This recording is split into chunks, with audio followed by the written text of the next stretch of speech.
right, guys, we are back. This is Future Line Broadcast, UFC Vegas 107, Blanchfield versus Barber. I'm your host, Picks by Pegasus. I'm here with Key3Picks Dravhy. We did UFC, Road to UFC this week. I forgot to track the records, but we did pretty well. I ended up positive. Dravhy ended up positive. If you're not following us by now, I don't really know what you're doing. Key, how was vacation? I'll be going on it this Friday to DR. Nice. All right, let's see if this works this time. Time your screen. This share. No, this is my girlfriend's resume. I didn't want my girlfriend's name on the internet. All right. This is what we do in our Discord. We're adding a bunch of new features to it. We're gonna get like an odds line, stuff like that. We talk other sports too. Cashing a bunch of tickets, cashing big bets. Just make sure you're in there. That's all I got to say. We're gonna be adding more stuff. It's free. What is the ticket you just showed? Because that was not. I don't know. I think Nick put that in there, but all right, someone in the Discord, right? So yeah, but that's what I'm saying. There's 110 of us now. We're talking, sharing bets for other sports. OKC last night gave a 5-unit max play on OKC money line. It was a sweat, but they cashed. We're on 5 units on Arizona Diamondbacks minus 1.5 tonight. But outside of that, let's talk some MMA. What do you guys think of this card so far? It's an Apex card. We're back in the Apex. I mean, I'm not totally impressed. What do you guys think? Yeah, I mean, I'll be honest. No UFC fights on weekends are fucking boring. So yeah, I'm used to that. So whatever the fight are, I'm excited for it. To be honest, we're gonna make money, and then we're gonna watch them fight at the same time. So I think it's great. But obviously, it's not the best card. But I think we're gonna make some money, some good spots. And yeah, excited to talk about it with you guys. Key, what do you think? You like this card? A few girl fights on here for you. It's a pretty underwhelming card, honestly. The girl fights, in my opinion. I mean, Blanchfield Barber's fun, but the Chiasson versus Vieira and the Santos versus Ardalean is straight garbage. You're not excited for Ardalean? I mean, the streets are excited, you know, but I think that this card will actually have a decent amount of violence. So, well, let's talk about that. First fight of the night: Ryan Dos Santos versus Alice Ardalean.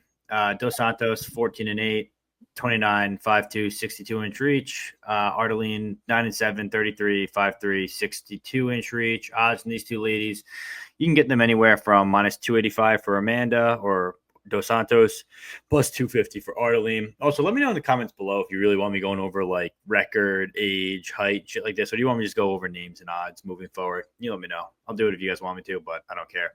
Little girls fight. I'll be honest, I didn't even tape it. I have no interest in betting this fight. Key, what do you think?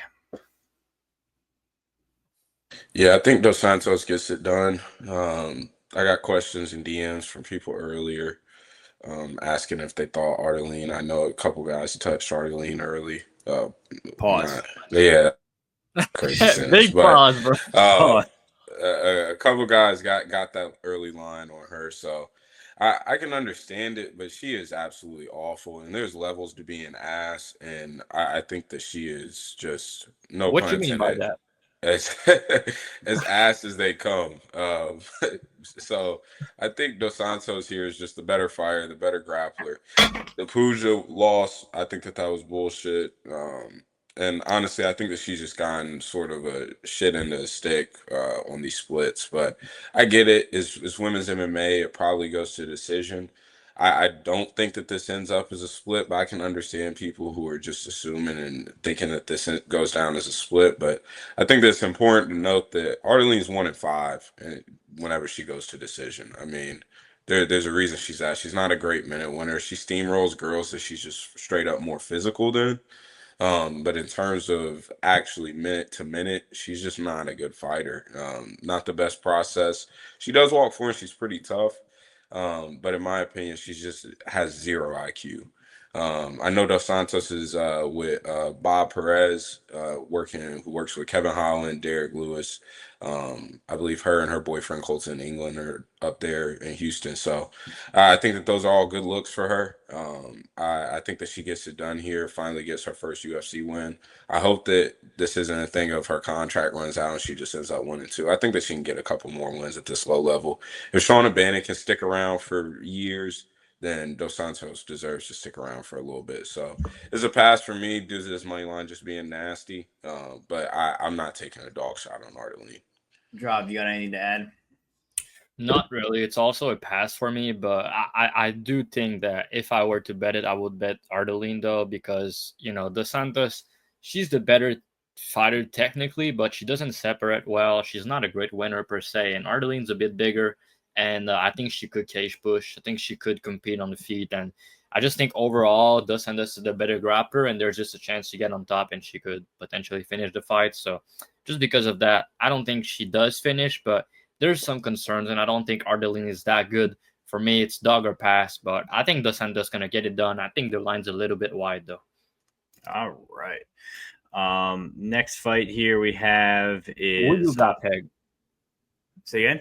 Who you got, just for pick purposes? Oh, dog or pass. I'll take the dog here. Like I said, I didn't tape it, so I don't want to give a pick, but I'll take Ardalean at plus odds. That's fine with me. Next fight, Balaji Oki. 9-2, 29, 5'10", 73-inch reach. Markel Mederos, 10-1, 28, 5'10", 69.5-inch reach. Odds in these two gentlemen, you can get Oki anywhere from minus 175 to minus 188. You can get Mederos anywhere from plus 140 to plus 150. I'll go first here. I have a bet on Balaji Oki. I think I put like 1.7 units on his early line at minus 120. The opener. It could have been the opener, maybe not. I can't remember. Either way, I was on Mederos in his last fight against Austin Hubbard. I was very lucky to get out of that unscathed because he was taken down in top time the majority of that fight. I think it was a split decision win, if I'm correct. I will say, yeah, it was a split.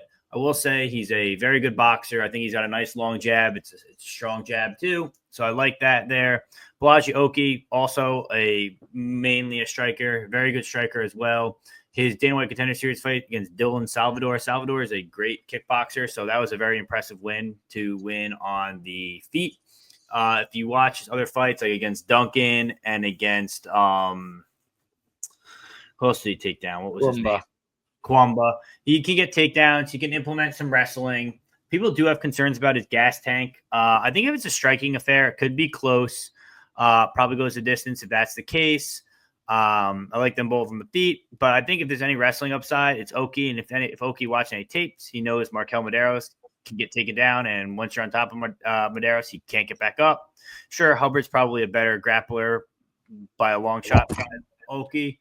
But, yeah, just because of the grappling upside, I think I like the Zulu Warriors striker as well here. Got on Mederos there. Just didn't really feel like playing him here, but I'm not going to knock anyone for taking a dog shot if you do at the current line. What do you think, Drav?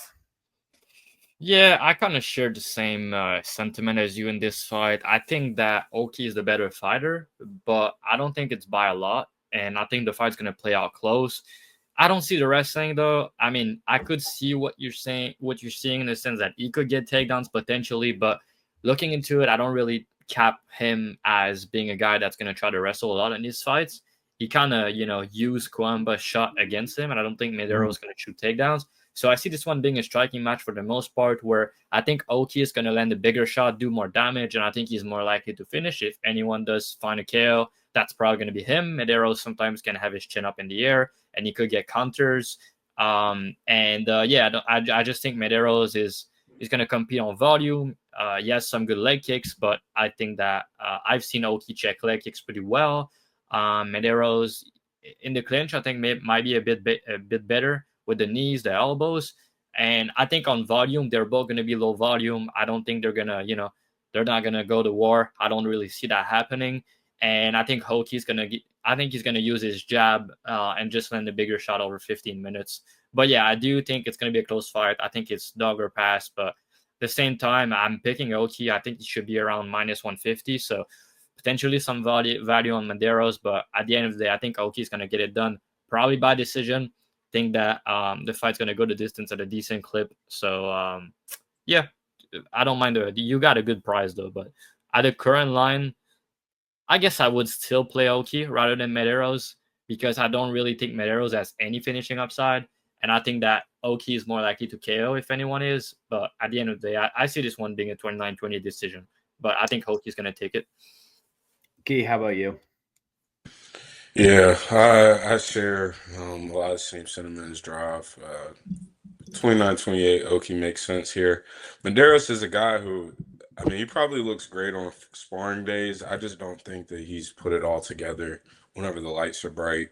Um, he has traits and tools that look good on paper.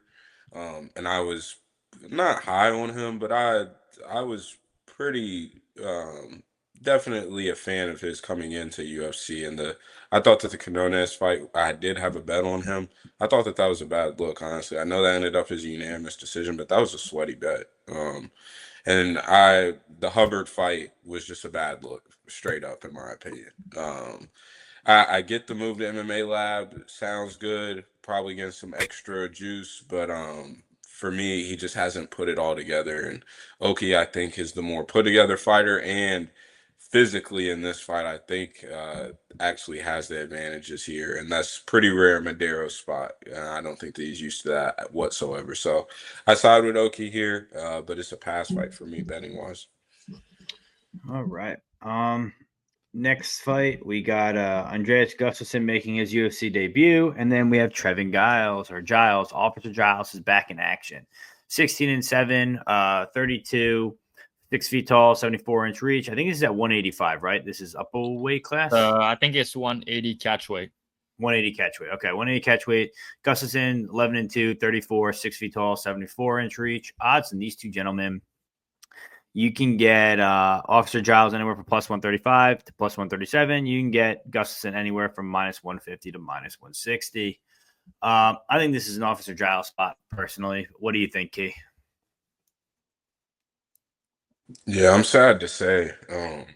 I think that Gustafsson ends up finding a finish here. Is Giles the better put together fighter minute to minute?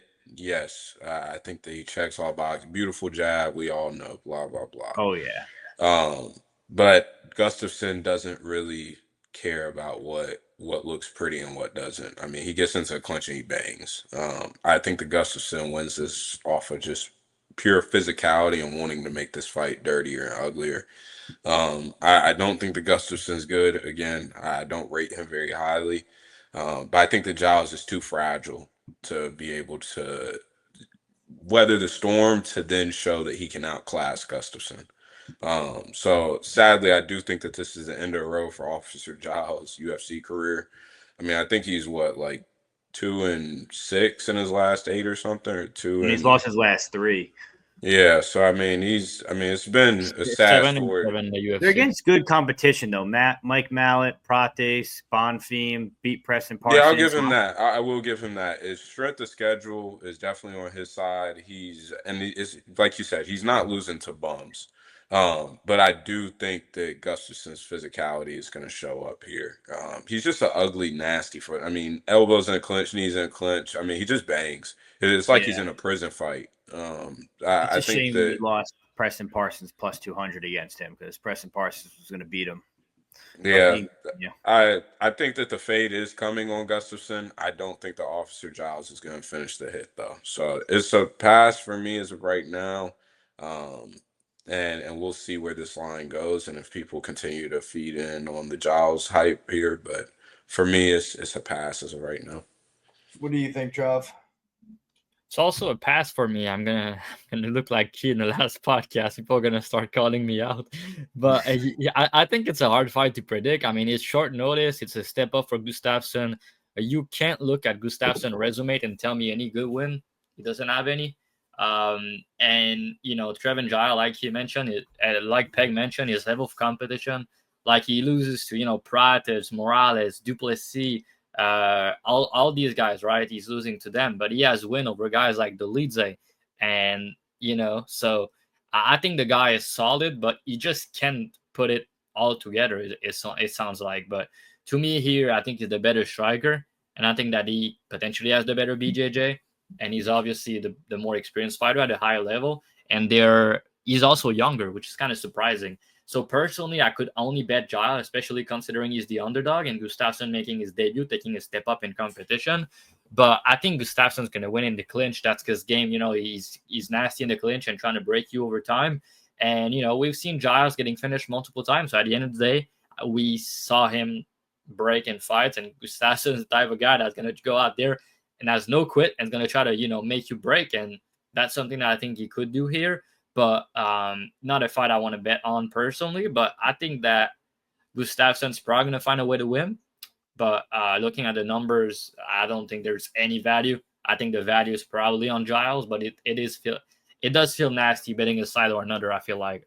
Anyway, maybe people have a better read than me. Peg, you sound more confident. So, I don't think a dog shot can look awful here. He was outstriking practice and looking pretty good before the KO. And I don't think Gustafsson has the same type of power that like a practice, that what's his name? Morales and guys like that. So yeah, I don't think he's that good of a striker though, but he's really good in the clinch and he uses his size. So, but yeah, the fact that the fight being at 180 and being short notice kind of, make it a little bit weird, because Giles did better at 185 than he did at 170. So maybe it does help his chin, but we'll see. I don't really know, honestly. That's kind of what I think too. It's just kind of like the weight class, and then just the strength of competition. And like a classic Trevin Giles fight is just he's winning the fight, he's looking good, and then he gets knocked out and his chin lets him down or he loses. Other than that, he's a pretty good fighter across the board. He's a bad winner, which is exactly. He can't get to the finish line. So it's but at the same time, you look at the name that he lost, and you put Gustafsson against any of them, and he probably loses all these fights too. So it is kind of what I'm saying. And this guy Gustafsson, I thought he was a fraud on Contender Series. I still think he is. I was against him on Parsons plus 200. We lost that fight, unfortunately. I think just take the dog shot on Giles, like Drav said. I don't know how. Well, this is the classic Peg comment. How wrong could you be at plus 135? We'll see. If he gets knocked out in the first round, you could be pretty wrong. But hey, if the fight gets extended, like I favor Giles, honestly. If the fight's extended, it means his jab is working and he's winning the fight. So I don't know. I think that's the key here, but don't have any money on it yet. If the line gets wider, maybe I'll take an angle here. Next fight, Jordan the Monkey King Leavitt versus Kurt the Hurt Holobaugh.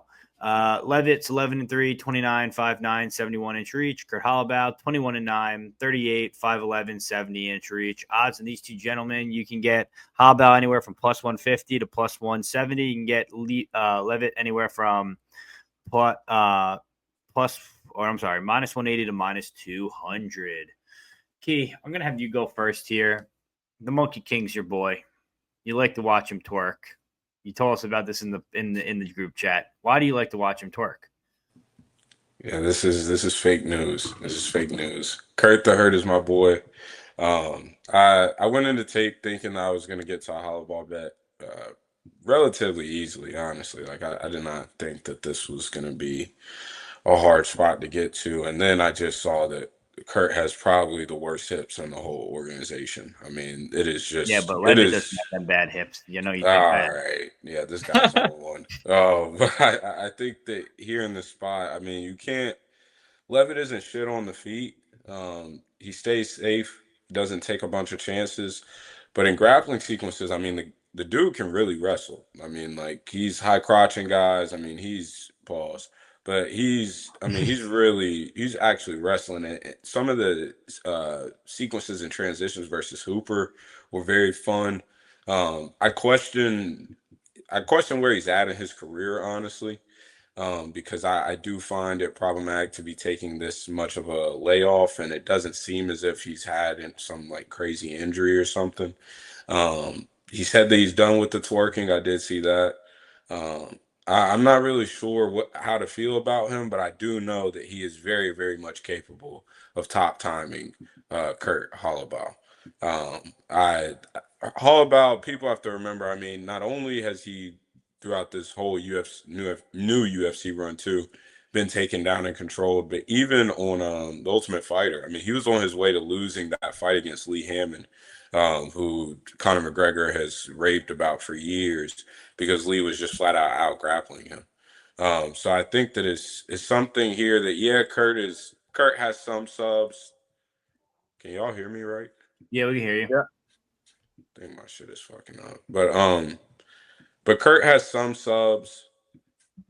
Kurt has some subs off of his back. Is this good now? Yeah, you're good. You've been good the whole time. I don't know what's what's going on with my computer. But Kurt does have some subs off the back. But again, he's so cool with just playing off of his back and not forcing people to work. And that's just a problem versus Leavitt. You're not going to sub him off of your back. And I think that Leavitt is the superior grappler here. So I do side with Leavitt pick-wise. On the feet, though, Holobaugh throws and combinations. It is fun to watch. His ass whooping that he gave Jason Knight on Ultimate Fighter was insane. I mean, just a CTE fucking showcase. And Jason Knight has went on to continue to get knocked out after that. But Kurt Holobaugh throws and combinations, that could be problematic for Leavitt down the stretch. I'm not convinced that Leavitt has figured out his gas tank issues. So if Holobaugh pushes a pace and magically defends a takedown for the first time in his career, he could easily end up looking like a big favorite here. It's just he's, over his long ass career, has never shown the ability to stop takedowns. So I think that Leavitt gets him down, probably wins 2 out of 3 rounds, or even finds a sub potentially. I wouldn't be surprised, but it is a pass fight for me. All right. Dravhy, what are you thinking here? Yeah, I agree with you on this one. I think Leavitt should be able to get takedowns, and you probably only need 2 takedowns to win the fight, honestly, because, Kurt, his takedown defense is not very good, but also he has no urgency to get back up when he gets taken down. So that's the problem. And on the feet, like you said, I mean, Leavitt does a good job at, not getting damaged too much when he's there. But, Kurt's going to win the moment and the minutes on the feet for the most part. But, I don't really see anyone finishing, though. I think Leavitt's going to win based on, getting maybe 2 or 3 takedowns and winning minutes on top and, trying to not get knocked out on the feet. But it's kind of sketchy trying to bet this guy at this price. But at the end of the day, he's still young. He's 29. There's a big age difference here, and we've seen the game plan is clear. The path for Leavitt is pretty clear. You can say it's also clear for Kurt, but you've never shown me the ability to to do something about it. So I don't really expect him to go out there and defend takedowns and look great at his age. So I think Leavitt's gonna get it done. I think Leavitt by decision or the over makes sense. I don't see a finish a way or another, and the over is generous and Leavitt decisions plus money. I think it's better than playing his money line. I don't really see a sub for him. It's possible, but I think he's going to win a decision. All right. Yeah, I think this is a clear Leavitt spot. We've seen time and time again Kurt Holobaugh get taken down. I will say Kurt Holobaugh is very good at jiu-jitsu, so I don't think Leavitt finds a sub. Ground and pound from Leavitt, pretty harmless. I just think he is top lays and praise for a decision. I think Leavitt's a side here for that one. Next fight, Alan Nascimento versus Rafael Filho. Line on these two, or Nascimento is 20-6. He's 33, 5'8" with a 69-inch reach. Filho is 16-3, 32, 5'7", 68.5-inch reach. Odds on these gentlemen, you get Filho anywhere from plus 135 to around plus 135 to plus 140. Nascimento's anywhere from minus 150 to minus 160. Dravy, I'm going to have you go first here. I mean, Nascimento, I think, constantly gets disrespected by people time and time again on the betting line. Would you agree or disagree with that statement? Kind of hard to say, bro. He's been out for more than 2 years, but, he's kind of getting disrespect by his body not being able to make it to the cage. It's kind of... The guy is too big for 125. He should be moving up to 135 probably. He's one of the biggest 125er on the entire roster, which is kind of crazy. Phil is not small either, but Nascimento is a big dude. And, I think the guy's really solid shooter box guy, really good grappling, elite submission defense, elite back take, really good at, finishing fights. And I also think that his striking is very underrated. People going to watch this fight and be like, yeah, Filho's going to outstrike him, win the striking. I don't really think so. I think Nascimento is probably the better striker. I think he has more tools on the feet. He has way better kicks. He throws more volume, and he only has 1 KO, but I think he's more likely to hurt Filho than the other way around. Nascimento, as I think his striking is underrated. And if you watch the Paiva fight and some fight on the regional, it was a long time ago, but he showed me the ability to throw a lot of strike over 15 minutes. And Filho has shown me the ability to get hurt in fights over and over again. So I think his durability is a question. And I also see that guy getting choked out twice in his career. Nascimento, like I said, elite submission defense, never been finished. So I don't think he's going to get finished here. I think that he has all the finishing upside. And yeah, I do think that the guy is really solid, but both guys could get takedowns, and I could see Nascimento losing minutes off his back, so that's a concern. But Filho can also do the same. They could scramble. I could see a lot of different way how this fight play out, but at the end of the day, I think Nascimento's going to win based on, being bigger, being more likely to finish, and a bit better everywhere. So yeah, I like him here. I think that he's what's the line now? It's about minus 150, minus. Yeah, I think it's still. I think the line is decent, but yeah, I'm gonna pick him to win. Not sure how he does it, but I'll say he finds a finish, but it could be a decision. Filho is not a bad fighter. He's a good grappler, and his striking is also not bad. He has a bit more power, so I can understand Filho bet. Don't get me wrong, but I think Nascimento is gonna get it done. The layoff is concerning though. Like 2 years and a half. It's not 2 years and a half, but almost, right? So It's concerning. But Filho not being the most active either. He's not really active. But Nascimento, I just hope he make it to the cage. The guy is pretty good, so I want to see that fight. But maybe he look bad on the scales. Who knows, right? Because he had injuries and he has issues making weight, so that's a concern. But overall, it's going to be a good fight. I'm excited to see that one. Yeah, I took Nascimento minus 155 for 2 units, probably like a week ago or so. I still think it's a fair line here to take it. I think Nasi has a better strength of schedule. He's got better cardio, better volume. I think he can out wrestle and out grapple Filho as well. Yeah, I think this is a pretty good spot for Nascimento here. As long as he can beat the scale and make it to the fight and looks healthy, I don't think he'll have a problem here with Filho. What do you think, Key? Yeah, I just have so many questions on Nascimento. Another 2-year layoff, which he isn't a stranger to. I believe he's had a 2 or 3-year layoff before. But it's just disappointing to see for a guy that's already huge and is going to have issues cutting weight. And in the past, his past 4 bookings, 3 out of 4 of them have been either him getting sick or him withdrawing for undisclosed reasons. And you just take a scroll through this guy's Tapology, and it's just cancellation after cancellation. So him getting to the fight is that shit that might as well be minus 160. I say that jokingly, but I really think that here in this spot, I do think that he is the better fighter. I do think that he has the better grappling here. But again, a guy who just simply hasn't been in the cage in a long time. And the last time we seen him fight 15 minutes was May 2022 against Jake Hadley. And I believe Jake Hadley's debut. And other than that, a quick sub versus Carlos Hernandez, who we just saw get subbed and cut a couple weeks ago. So I'm not going to sit here and just act like this is a breeze for him. And I do think that he wins. I just personally wanted a better price than minus 160s, minus 170s, because I do have a lot of questions about the activity. Was he coming in like? Is the weight cut going to go smooth?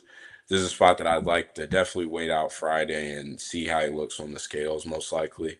But I do rate him as the better grappler. And I again, the size at this weight class is just insane.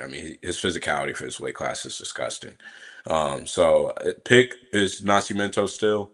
But I'm gonna wait till Friday and see what he looks like on scales to make a decision on betting. All right. So, guys, this is now the opening fight for the main card. Like, comment, and subscribe.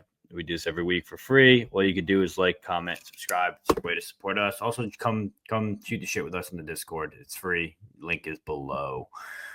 Zach Reese versus Dusko Todorovic. I've never seen such an underlock in my life. Zach Reese, 8-2, 31, 6'4", 77-inch reach. Dusko Todorovic is 12-5, 31, 6'1", 74-inch reach. These two gentlemen, you get Zach Reese anywhere from minus 235 to minus 2 140. You can get Dusko Todorovic anywhere from plus 200 to plus 210. Key, you're going first here. I mean, my bet's the under. It's just a no-brainer. I think under 1.5 is fine at minus 180. I also think fight doesn't go the distance is a very good bet. What do you think? Yeah, money line perspective is Todorovic or pass. I do think that both are shit. Dumas had to pull out of the January fight. Never forget. Sidriquez would have whooped Zach Reese's ass. And instead, Zach Reese dies from ground and pound and makes everybody think that Bakoyev is a real prospect now. So that's great. I think that Reese is just very underwhelming. I don't think that the Medina fight was like proof that he is. Oh, his cardio is great now. He's a 15-minute fighter. I don't believe that. I think that this is a complete pass for me. I think that Reese probably finds a stupid ass finish. Just due to having a lot more finishing tools. But for me, this is just, I mean, this should not be kicking off the main card of a fucking LFA card. I don't want to see this on the main card of a UFC fight card. This is lock Mick Maynard and Dana up in the back, hog time and torture him. This is crazy. Drav, do you agree? Do you think this is torture? Yeah, I mean, the fight's probably going to be fun in the sense that someone's probably going to get served. So in that sense, it's going to be fun for us to watch it. But skill-wise, I don't think Dusko is that bad, though. But, I mean, his defense is shit. He doesn't have a good chin. I don't think Zach Reese has a good chin. I don't think he has a good chin either. But, you know, he's the better BJJ guy. But his BJJ is, like, off his back type shit. And at the UFC level, it doesn't really work out. And yeah, I think both guys live to bunk, but since Peg said the under is such a lock, it's probably gonna go over and go the distance now. So, yeah, I don't know, bro. I think that Dusko is the side at the price plus 2xx, but like you said, I don't think the under is a bad look. But I just think it's a kind of a tricky fight. It's funny Dusko is only 31. In my head, the guy's like 36, but. Yeah, I've never been high on Reese, and I'm never going to be. I bet Julian Marquez against that guy, so they tell you all you need to know. So, yeah, I mean, I could understand Dusko because he could take Reese down if he wants, and if he survive round one, I don't think Reese is gonna carry power late. But yeah, Reese has decent kicks, decent power, and he's dangerous in round one. But over a 15 minutes fight. I think Dusko is the better fighter, and he fought the better guys. So, yeah, dog or pass for me. I guess I have to pick Reese but at the same time, he's been knocked out in his last fight pretty badly against the fighter and the ref, and it's only like 3 months ago. So I don't like that for him. But you know, it's dog or pass for me. I could only bet Dusko here, and not even sure who's gonna win, but I'm leaning Reese to win. But I think this price is too wide. I don't think Reese is a minus 250 fighter. I really don't think so. Yeah, like I said, under for me, dog or pass if you want to bet it on the money line, but just take the under, man. I'm telling you, it's going to look free. Next fight. Don't do it, guys. Next fight, Ketlen Vieira versus Macy Chiasson. Chiasson 10-3, 33, 5'11 with the 72-inch reach. Ketlen Vieira 14-4, 33, 5'8, 68-inch reach. Odds on these two ladies. You can get Chiasson anywhere from minus 118 to minus 120. You can get Ketlen Vieira anywhere from plus 100 to minus 105. Key, our women's expert, what do you think here? Is Chiasson the side or is it Ketlen Vieira? I'll say Chiasson is going to win here. But I don't feel very confident in that pick. I think this is a weird fight. I'm a fan of Chiasson. I really think that she has good tools. She has good IQ. Elbows are nasty. She fights in all phases of the fight. She fills space pretty decent. And I mean, you gotta think even she probably should be on a 4-fight win streak if Aldana doesn't land a random up kick to the liver. And so you have to give Chiasson some respect. Fortis MMA has been great. I think that Vieira though is a legit grappler and is able to top time people. I think that the Harrison fight was not a bad look for her, honestly. And I also think that Harrison probably should not be minus 650 over Juliana Pena, but that's for another conversation. But I think that this is a weird fight due to Vieira sometimes being hesitant on the feet and just cage pushing, as she is physical enough to do so. And then you have Chiasson, who will sometimes just have mental lapses and also just be fine in the clinch. So I think that a lot of this ends up in the clinch. I'm not sure who's going to win that battle necessarily. And for me, I think that Chiasson, I have questions around her weight cutting and her getting down to 135. It seems like that's absolute hell for her. And I know she had to withdraw this in February whenever they had this fight scheduled. And I know that this fight also was supposed to happen, I believe, in like the beginning of 2024, if memory serves right. And that also got canceled. So this is the third time booking. I think that Chiasson gets it done if she makes it to the fight. But for me, this is neither one have crazy finishing upside. So it's a pass for me. I think this ends up a 29-28 fight either way. Yeah, I don't plan to take a side on this fight either. I think Souza can have, or I'm sorry, Vieira. I keep messing them up because Caitlin Souza is my girl. Vieira, she's very physical. I think she'll have success if she get Chiasson going backwards up against the cage. But like Key said, Chiasson's very well rounded. She has great Muay Thai. She's pretty much good everywhere. So I like her as well. No interest in betting this fight. If I got to pick a side, I'm going to go with Macy Chiasson though. What do you think, Dravhy? It's another tricky fight to call, and it's a pick 'em. I think it's a pick 'em for a reason, but I'm leaning the Chiasson side as well. And to me, the biggest difference also is like, Peg, mute your mic. There's some sound in the background. I don't think that's me. Is that Key? Well, I think it's you, but whatever. So yeah. Anyway, I think that based on career trajectory, you got you guys both muted at the same time. I don't know which one it was, but it was one of you guys. Yeah, it wasn't me. Yeah, so I think based on career trajectory, like he said, that girl could be on a 4-5 win streak, and she never been in this position before, right? So now that's her big chance to get a big fight and put herself in title conversation, some new blood and all that. So that's good. She's a bit bigger, and I think that she's improving a lot recently. And Vieira, to me, you watch her fight 2-3 years ago, and you watch her now, look like the same fighter, man. So I think there's improvements potential on the Chiasson side. She's a bit bigger, career trajectory is on her side. And if you look, Vieira, there's like her takedown defense is good, but there's also some bad tapes of her on her back. And sometimes she loses minute that way. So yeah, I think Chiasson could just do more and win. Vieira sometimes doesn't do a lot, man. Her upside is more often than not in 29-28 decision, but it's probably the same thing for Macy here. So overall, it's a close fight.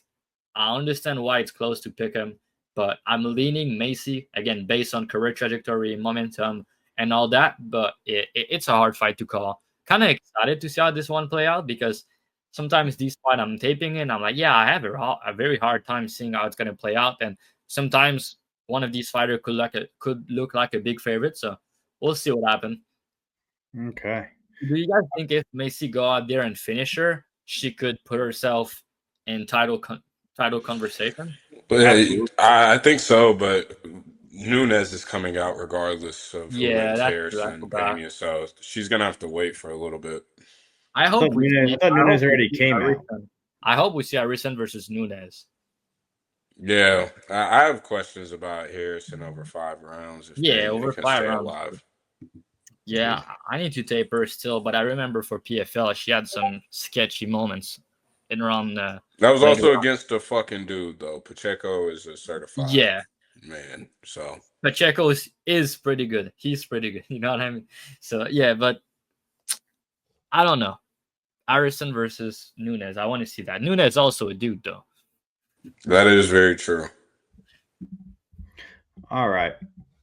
Enough slander of beautiful women. Dustin Jacoby versus Bruno Lopes. Bruno Lopes 14-1, 32, 6'2", 74-inch reach. Dustin Jacoby 29-1, 37, 6'3", 76-inch reach. Odds on these two gentlemen. Jacoby's anywhere from minus 185 to minus 200. Bruno Lopez anywhere from plus 160 to plus 150. Key or Drav, well, both of you gave him out as free bet of the week. Who tailed who? We'll let YouTube in the comments decide. Who do you guys think bet Jacoby first? But that being said, Drav, I'll let you go first here. I play Jacoby at minus 175 here. I just think it's a good price for him personally. Lopez, to me, I don't think he's that good of a. I don't think he's that good of a fighter, dude. He has good tools. Like, he's a decent striker, okay power, some grappling, decent cardio. So he has good tools per se. But I look at the guys and, man, he's so slow. That's the first thing. Like, he's so slow. He's hittable. And I used to think his chin was pretty good. But it seems like since the Ribeiro fight, he doesn't really trust himself that much, because he was not fighting like that prior in LFA. He was getting touched up a lot, but he was comfortable. But it seems like he's more hesitant since then. And you look into his last couple of fights, it's like you got knocked out against Ribeiro, who was dangerous, but who's not a great fighter, right? And then you win fight against fucking Gadzugulov. I don't even know how to say his name. He lost a round there. He was getting outstruck and he was getting his legs chewed up in round 1, but that guy has no cardio. So you win 29-28. You push the pace a bit in the grappling. You won the clinch. But, I mean, let me tell you something. I don't think Lopez is going to get any takedowns here. I don't think he get one. So the grappling for me here, even if you get one, Jacoby has really good get-up game, and he did a career on kickboxing, but he really did well in MMA in the sense that he has good takedown defense, and he's not going to accept bottom position. So I think he improved his game a lot over the last few years in that area. And on the feet, I mean, Jacoby's just a way better striker. He's more technical. He's faster. He throws more volume. He has more power. And Jacoby's also a dog. Like, the guy is really durable. He's been KO'd, but you look at his last couple fighter compared to Lopez, it's not even comparable. Let's put Dominic Reyes in there with Bruno Lopez, right? Let's put fucking Alonso Menifil in there with Lopez, and the other loss, which one is like it's Petrino, Azamat Murzakanov. Yeah. Let's see a matchup: Azamat Murzakanov versus Bruno Lopez. The speed difference will be nuts, because Azamat was too fast for Jacoby. Imagine that fight. It will be crazy. So, yeah, Jacoby is declining. He's 37. His chin is not that good. That's a concern. He get hurt in this fight. So I get that aspect. But people talking about he was getting beat up against Petrino. I don't know what you guys were watching, but it was clearly 1-1. It was close. It was low volume. But Dustin was coming back after a KO loss. So it makes sense for me that he was a bit hesitant. And what happened in round 3, guys? He knocked his ass out badly. And Petrino, a very good chin, and physical dude. So I think Lopez, I don't think he has as good of a chin as Petrino. I don't think he's as strong as Petrino. I don't think he hit as hard as Petrino. So for me, it's just an easier matchup for Jacoby here. And it's a big step down in competition compared to Lopez, who's taking a step up in competition here. And the guy is 32. It's not like he's a young prospect per se. And, I think Jacoby's going to land the jab. I think he's going to land the leg kicks all day. Lopez doesn't check them. And the 1-2 down the middle. I mean, if Dustin sit on it early, he's going to put his lights out. And if you look, he's KO a lot of guys early in his UFC career. And the guys that he knocked out, like Dawn Jung or Kennedy, all of them will be Lopez again. So he doesn't have like the craziest power, because he doesn't really sit on spot punches all that much. But when he does, he can put you out. And Lopez just going to be too slow, man. He's going to be too slow. He's going to walk into something. I think he's going to get knocked out here. And I think it's going to be early. I think Dustin's going to get another KO in round 1. And I don't understand the Lopez love this week. I don't get it. Maybe you just want to fade Dustin because he's 37 on paper. And his chin is, like I said, he's getting hurt by Dominic Reyes, Manyfield, and Azamat. All these guys hit harder than Lopes, and all these guys are faster and a way better fighter, right? Lopes has decent power, but he's not fast. Dustin's going to see him coming. If he doesn't and he get knocked out by Lopes, that's going to be his worst loss in like the last 10 years or something. So, yeah, I think he's going to be fine here. And, you know, you look that fight against that bum on Dana White Contender Series. I bet that bum, that guy that he fought on Dana White Contender Series, he was an underdog. I was like, he's life to crack that dude. He almost knocked him out in the first round, dude. It's like that guy is not really good, right? I bet him because he has power. And Dustin is just way better, and he can match the power. So Lopes knocked out in his fight and then knocked down in the other and lost the round against the fraud who slowed down. So, yeah, to me, it's clear Dustin. It's a bet that I really like, so I give it up for free. I play minus 175, and yeah, there's also some props you could play. Yeah, I like Dustin Jacoby here as well. Everything Drav said makes sense. Just a better kickboxer, more feet, more speed, more technique, everything. Scott Lopes isn't good. I mean, this is the chance right now for him to get fraud checked, and it will happen. Key, what do you think? Yeah, I posted Jacoby as my free bet of the week too. Drav got this number first. I think that Jacoby here is just, I mean, by far the superior fighter. I think that this is literally people wicket capping and looking at the age and bringing in the fact that Jacoby's been hurt. But I think the Reyes fight, he just got caught.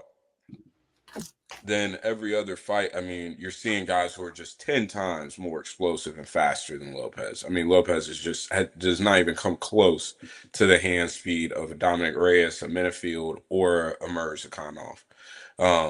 I think that you're in an alternate universe. I did have a bet on Roundtree in that fight versus Jacoby.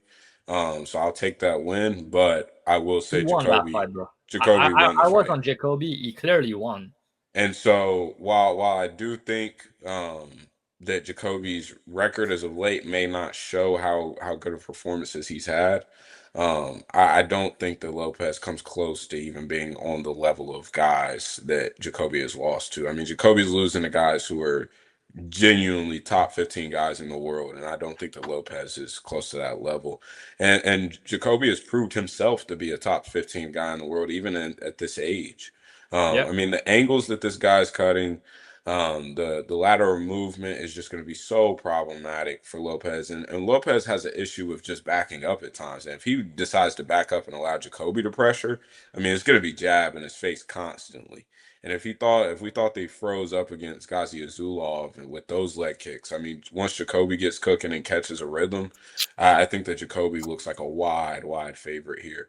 On top of that, Lopes having hardware issues, constantly being hit, not only just constantly being hit, but getting wobbled and hurt so consistently. And I agree with Drav. It seems like after the Ribeiro fight, it's just he isn't trusting himself the same. He doesn't have that same confidence on the feet. It seems like he's a little worried about getting hit. And he doesn't help that he has absolutely zero head movement. So I think the jab and the leg kick is going to be money for him. And if Jacoby sits down on the right hand, I think it's lights out too. I don't see Lopes having much grappling upside here. Jacoby had solid takedown defense, but even in grappling sequences, he scrambles and shows a lot of urgency. He is not a guy that allows people to settle on the mat against him, and he forces scrambles. And I don't think the Lopes has some sneaky front choke series or is great finding a sub. So I think that here Jacoby has all the upside in the world. And I know that the age is a little ugly, but he has the better cardio, better lateral movement. Speed level is just going to be insane. And this is such a huge step down in competition. I mean, Jacoby's been fighting guys who have challenged for titles, guys who have been top 10 in the light heavyweight division for years. And now he's facing Lopes, who is getting slept by Ribeiro on Contender Series, going life and death with taxi drivers from Brazil. And then, like Drav mentioned, the Mikhail Sajiani guy was absolute ass, and he sat Lopes down. So I think Jacoby gets it done here. I think minus 180 is low-key a bargain. Yeah, sure. Next fight, Ramiz Brahimaj versus Billy Ray Goff. Meets Brahimaj, 11-5, 32, 5'10", 73-inch reach. Billy Ray Goff is 9-3, 26, 5'10", 72.5-inch reach. As these two gentlemen, Brahimaj anywhere from plus 240 to plus 260. Billy Goff anywhere from minus 340 to minus 337. It's Billy the Kid from Connecticut. Brahimaj, he's a suburb bust fighter. He's not very good. Billy Goff's going to do whatever he wants here. He's good on the ground. He's good at wrestling. He pushes a decent pace. His cardio has been questionable at times. I think it's only going to get better, though. Better striker, better wrestler. I think if we fine with jiu-jitsu, I wouldn't even sweat it. This is an easy Billy Goff spot, in my opinion. What do you think, Dravhy? I give a long breakdown about the last fight, but this one, I don't think I'm going to give a long breakdown. I think Billy Goff's going to knock him out, but he's not a guy I want to play at these big prices, though. I like to bet on him as dog odds because the guy is very hittable. He's reckless. He's kill or be kill. But, I don't think Rami is going to be able to implement his game here. But it's short notice for both guys in the sense that they were not supposed to fight each other. So I always hate when these shit happen and you ended up betting a guy that you think is going to win, but you only had a week to prepare for the other. Always make some tricky fights sometimes, but I think Billy Goff's going to knock him out and move to the next opponent. But I wanted a good fight for him. I think his last opponent was a better matchup. So, but they ended up booking Ko versus Oban Elliott, which going to be interesting. But yeah, I think Goff's going to knock him out. Key. Yeah, only Mickey Gall can make Brahimaj look like fucking Mike Tyson. I mean, that was just the scenes hilarious. But I think that Goff gets it done here. Like Dravhy mentioned, he's not a guy that I want to back at -3 anything. Goff is going to go through hell. I think he drowns him though. And Goff is decent. It's just a nightmare to watch if you're backing him as a favorite. So for me, it's a pass. I think he finds it in round 2, round 3 KO. I'm not going to waste time on this fight.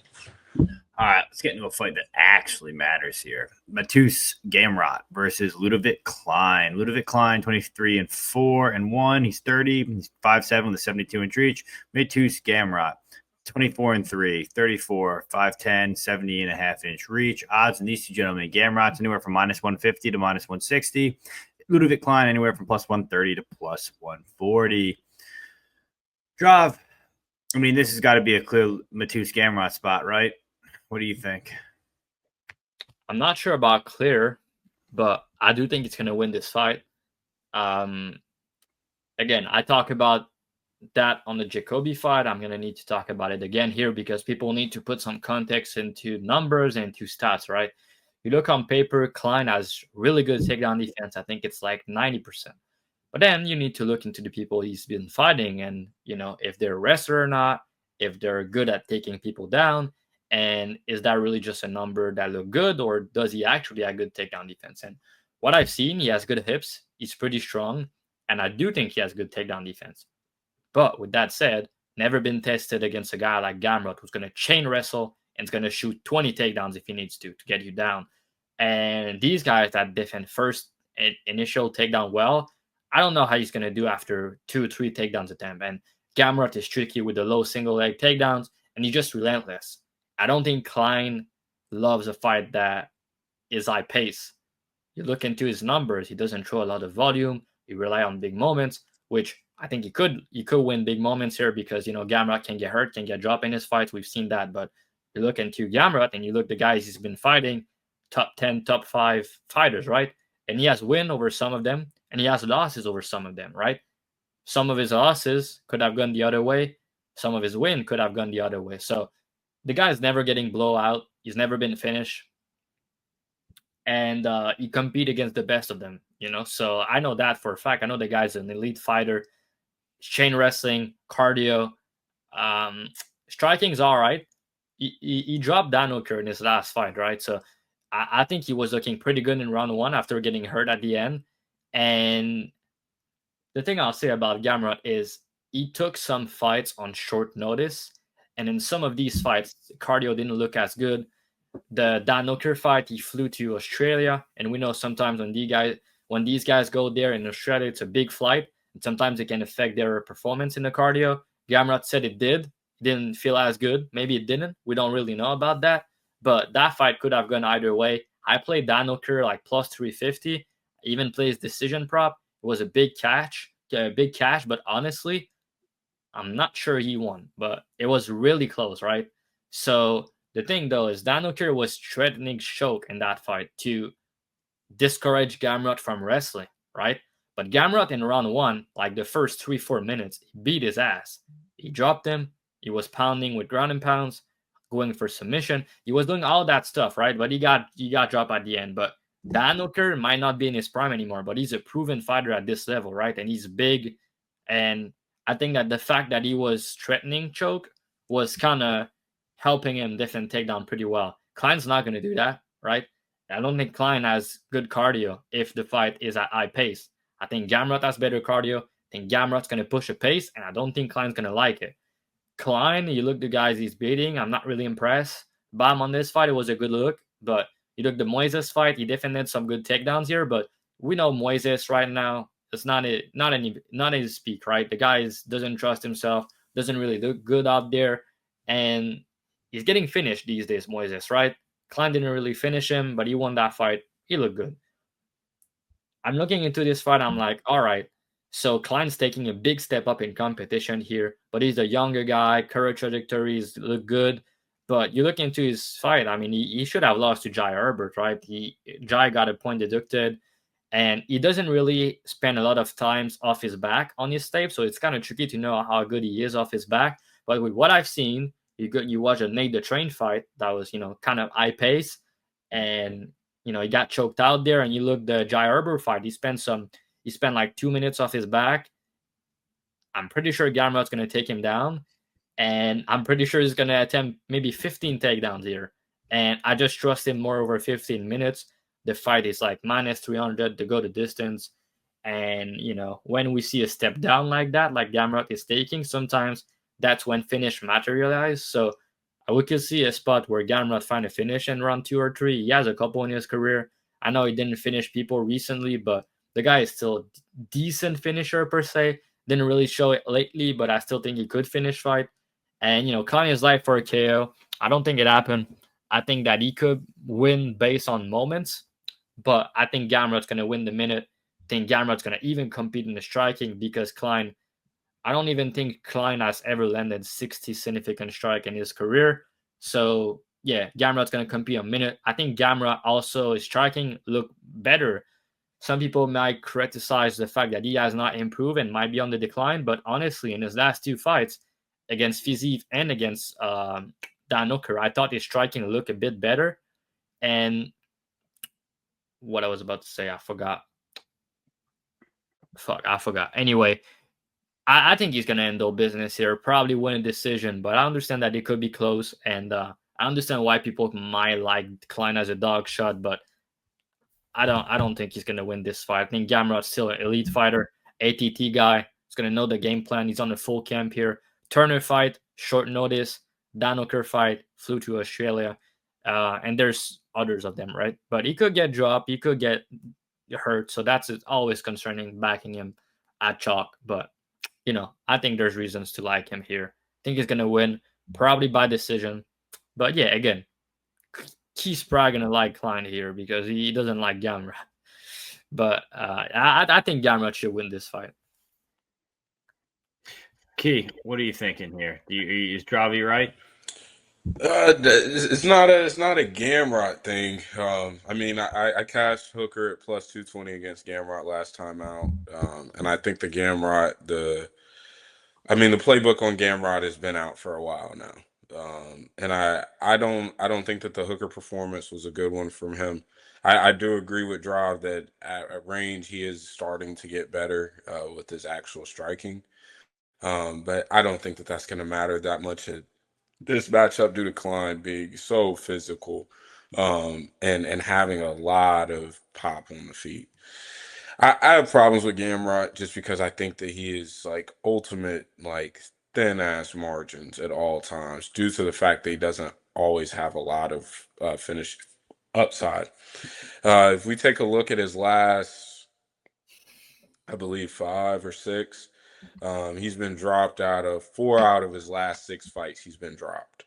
I mean, it's just a problem. And he's 34 years old. I think that we've seen the peak of Gamrot going back to him beating Armin Sarukian. I think that whole run right there, I think that was, if he was going to get a title shot, that was going to be the run that he needed to go on. He needed to beat Dariush. And I think that he ends up finding a title shot. But at this point, I think that he's going to end up just being a top 10-ish, top 15 guy in the UFC due to the fact that he just, one, never developed a complete striking game, which was never that much expected, and that's fine. But 2, he just never became that finisher. That just never happened for him. We're talking in his last 3 wins, RDA dropped him, damn near killed him. Fiziev blew out his knee. That's not really a win to me.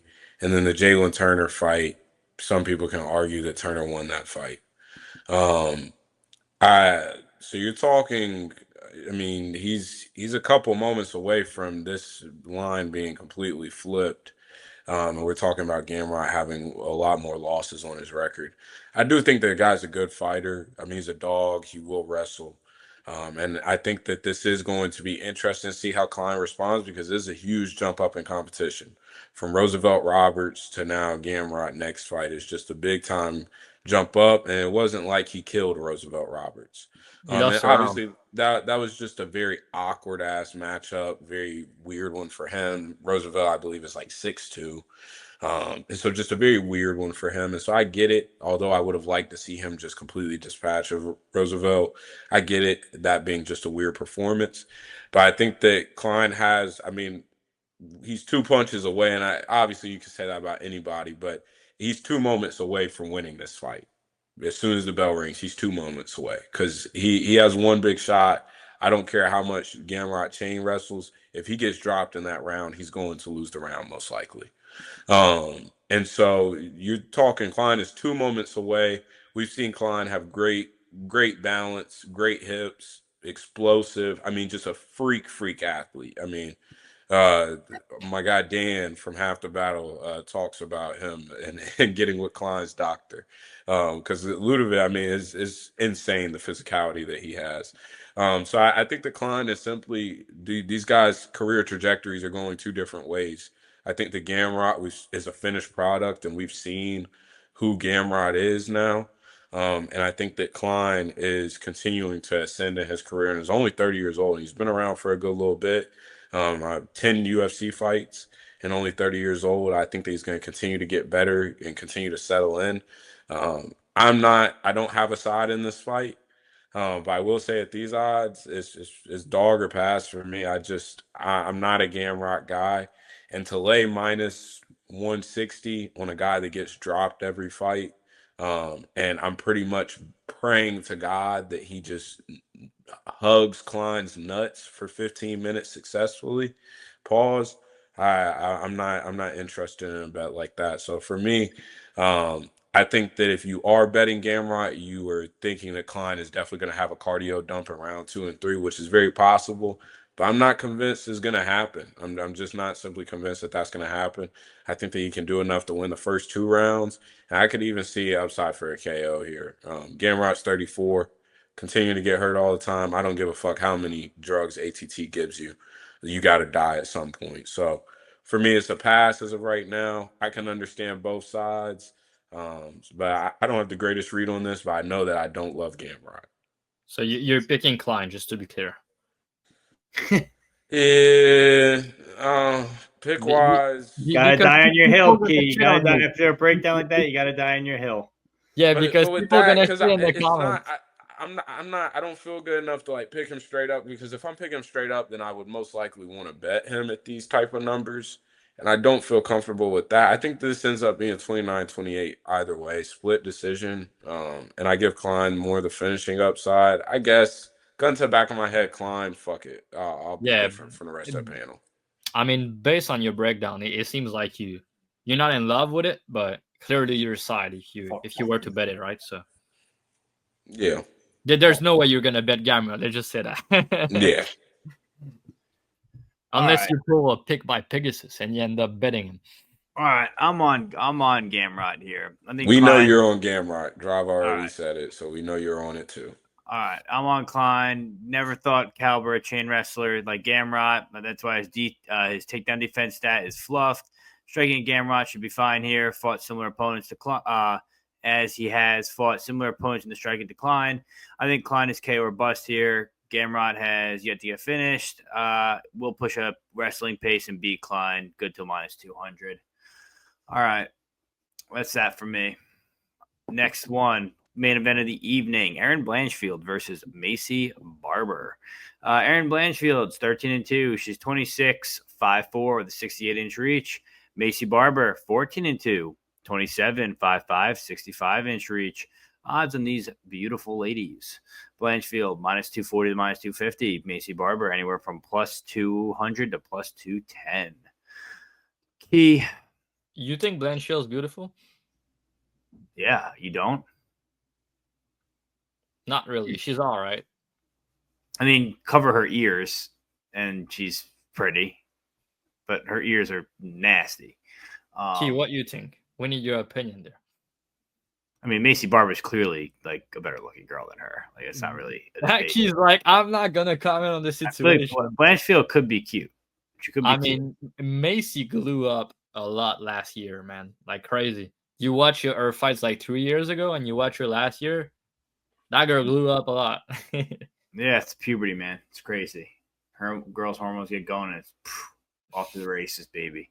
All right. I mean, high level girls fight here. I would say this is probably a contenders fight at this rate. I like Maycee Barber, spread of the week +5.5. As long as she can keep this fight standing, it's her fight to win. I was actually impressed going through some tapes today, making and clipping videos. She hits like a truck. She is a brawler. She's game to fight. She actually is very physical, very strong, pretty big for the weight class. On top of that, like I said, as long as she keeps it standing and keep it on the feet, I think she can knock Erin Blanchfield out, honestly. So that's my take on it. I don't see Barber getting finished regardless. +5.5, -180 seems fair. She'll win at least a round or two. Definitely 2 rounds. Especially I think later on in the fight. And if it stays standing, probably will take a dog shot at some point. I just haven't decided yet. I'm waiting for some money to come in on Blanchfield, see if I can get a better price on Barber. Key, tell me how I am right or wrong. Yeah, Barber hasn't shown to me that she can defend enough takedowns, and Blanchfield very much is knows and understands who she is as a fighter. She won't stop shooting, and I respect that she understands who she is. For me, I can't get around to -230 something in a fight where I think is going to. Yeah, the Knicks just died, so rest in piss, the Knicks. Yeah, rest in piss, fucker. Shit, bro. But I think that Blanchfield is somebody who's going to shoot nonstop. I mean, the Talia Santos fight, I mean, not getting any success on getting her down to the mat, but just continue shooting. It ends up winning the fight due to it. Barber hasn't shown one great takedown defense ever. I mean, you're talking just 2 years ago, she was going to split decisions with Andrea Lee. I mean, just ugly scenes. And I think that the Hebos fight was a great look and showed that who she is now as a fighter is just a dog and somebody who's going to come in there and fight with nasty intentions. And while I do think that can provide some moments here, I do think that Blanchfield has a better process. And I think if Blanchfield gets on top, I think that it's serious problems. I think that Blanchfield is one of the best in the world on the women's side on top. And so for me, due to that dynamic, I think that Blanchfield's margin of error is a lot more wider than Barber's here. I understand her as the favorite. I would say -200 would feel probably about right. I can understand Barber dog shots due to her being more aggressive. But at the end of the day, I don't. This is 125 women. It's not like Barber's going to come in here looking like Mike Tyson. So Blanchfield is in my opinion, the better process. And I know Maycee had some like crazy health issues last year. So that's never good to hear. I'm not baking that into my capping too much. She's a young girl. I'm not expecting her to. It's not like she has stage 4 cancer. So I think that she'll come back and not be a complete shell of herself, but that's never good. So Blanchfield's been more active, been fighting the higher level of competition. I mean, you're talking Talia, Santos, Filho, Rose, all in a row, and she's done a good job here. So I side with Blanchfield. She's the pick. I could see a 48-47 decision or even a sub. I think that she's that legit on the mat. I really do. Definitely legit on the mat. I agree with that. But I'm glad 48-47 covers the spread. What do you think, Drav? Yeah, so as you mentioned, Macy had, a lot of bad things happen to her outside the cage.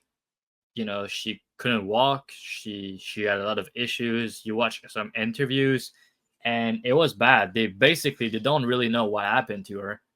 She had maybe staph. The medicine didn't know what it was, so she was in hospital for multiple days. She didn't really know how much time it's gonna take for her to get better and all that. So it was scary, but now she's all right. And as our boy and our legend Volkanovski said, and I put my T-shirt on just because of that, because of Macy Barber today, and because of Volkanovski. Peg, let the people know what does it say right there on my T-shirt, so the people can adversity is a privilege, right? So just for people gotta know. I'm gonna show you guys my new T-shirt, Volkanovski. I had to buy that after the Lopes fight because it was so amazing. But I think that fight, I'm looking into it, I'm watching interviews, and I'm like, I think Macy is ready. She took some time off, and I think she's ready to come back. And honestly, she's 27 years old. She's maybe not even in her prime, or maybe in her prime right now, right? So it's not like that it's going to influence her and she's going to come out here and look washed. I don't see that. She look all right. You can find some, sparring and some interviews on YouTube, and she looked pretty good. She's in shape. She's ready. So I don't care about that, honestly. It is a bit of a concern, but I don't care too much. What I do care about, if you watch the tapes, you're gonna see, she get taken down, and sometimes there's some bad things about her off her back. Andrea Lee fight, and there's some fights she probably should have lost that she got a W. The judges kind of love her, so that's something to take note of. But yeah, there's definitely concern. But also, you watch these fights, like the Maverick fight, for example. The fight was 3 years ago, 4 years ago. The girl was 24 years old. So we're just gonna act like we don't see improvements fight to fight from her. I mean, her striking back then compared to her striking now is much better. And I think her takedown defense has improved. You look the Rebas fight compared to the Andrea Lee fight, she looked much better. Her takedown defense, her get up, and just how mean she is in the cage overall. That's something that I think is going to be important here. I think she's clearly going to be the girl that's going to do more damage here. And I do think that fight's going to play out in the clinch for maybe some round, maybe some minute. And I think Barber is going to be more physical in the clinch. I think she's going to win the clinch. She's going to do more damage in the clinch. She has really good elbows, good knees there. And there's a narrative this week that I don't agree with, that I want to talk about, is the cardio dynamic between these two. Erin Blanchfield, I agree. She has a really, really good cardio, right? But because Macy Barber never fought 5 rounds in the UFC, it doesn't mean she's not going to have good cardio over 5 rounds. And you can clearly see, if you watch the tapes and if you watch how good she fought in round 3, that girl is built for 5 rounds, in my opinion. I think her cardio is elite, really good, right? So I don't think you can just assume that Blanchfield's going to win round 3, 4, 5 like she did against Rose. By the way, I bet Blanchfield against Rose. She was minus 125. The reason I did is because I've seen Rose as the fight extends. She tends to do a lot of mistakes, and I thought that Blanchfield will be able to take over late. I don't see that here.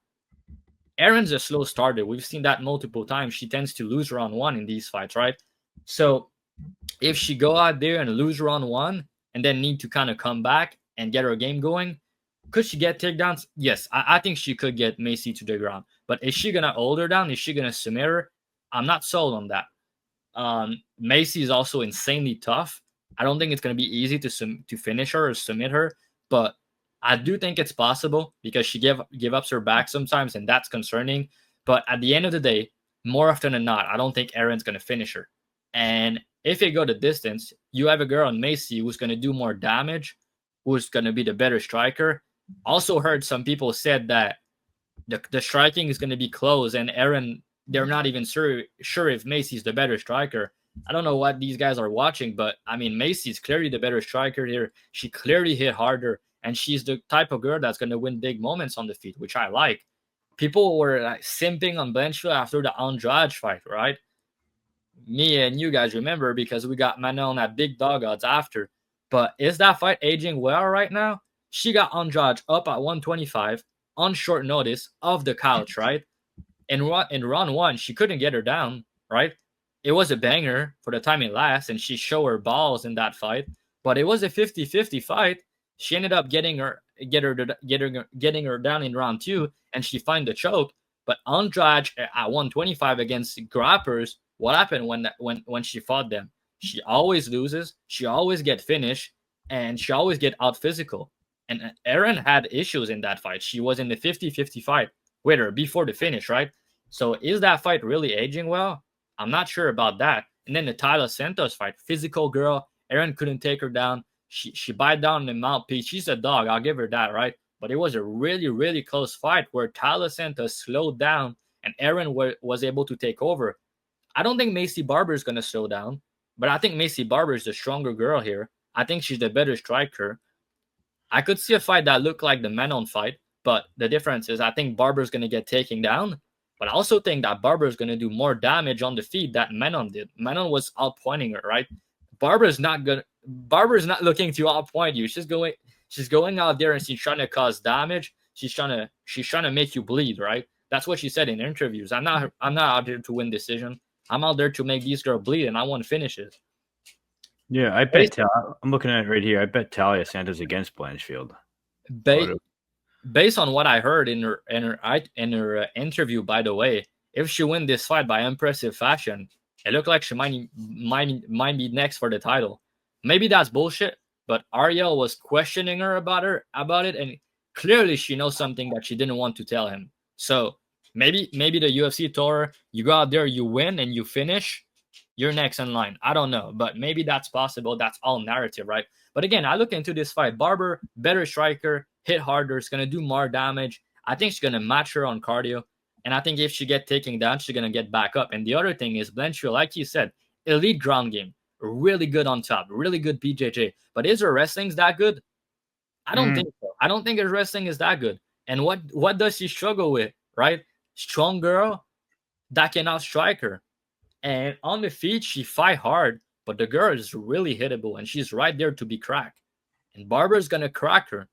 And I don't think the 5 round is like something that you can say, oh, it favor Erin. Maybe you can a little bit because she's proven to be good for 5 and Macy didn't. But I'm pretty confident that Macy is going to be really good for 5 rounds. I don't think she's going to get finished. And it's probably going to be a 48-47 fight, but one of them is plus 200, right? And they're both in their prime. They're both young, but I just think there's so much more upside on the Macy side. And I think Macy could knock her out. I think that's possible. So, yeah, I just think Macy is the side here, the clear side for me. Everybody's sipping on Erin again this week. And the last time they did that, it was 2 fights ago. And the price was not as good. And now it's even better. And I like to be on an island, on an island. And obviously, you guys know the way I talk about it. I bet Barber here. You guys already know probably by my breakdown, but I bet Barber. I play her at plus 216. I think she's a great bet. I think the line should be closer to pick 'em. I don't get this price. I think it's insane. But again, people are always overrating Blanchfield. But you look into it, Andrade fight, is that really a good look? I'm not sold on that. Molly McCann fight, I know that's key girl, but let's be honest here. And then the Rose fight, it was kind of a good look, but she was down 2-0, and she needs to come back, right? I don't think Barber's gonna go out there and trying to point fight. I think she's gonna go out there trying to hurt her, trying to do damage, and I don't think Erin wrestling is that good, guys. So I really don't think so. So I don't know what people are saying this fight. Maybe I'm saying it wrong, but the way I see it is I think both girls are very tough. They're gonna fight hard for 25 minutes.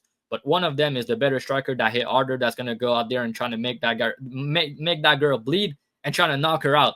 And I think she win the clinch, and I think she can defend takedowns. And if taking down, probably gonna be able to get back up. So we'll see. But I think Erin's gonna need at least 3-4 takedowns here. I don't think she's gonna get them. And also, she know what to prepare for here. I don't think she was training and preparing for Andrew Ali to take like to shoot like 6 takedowns, right? So she know the game plan of Erin here. She know what's up.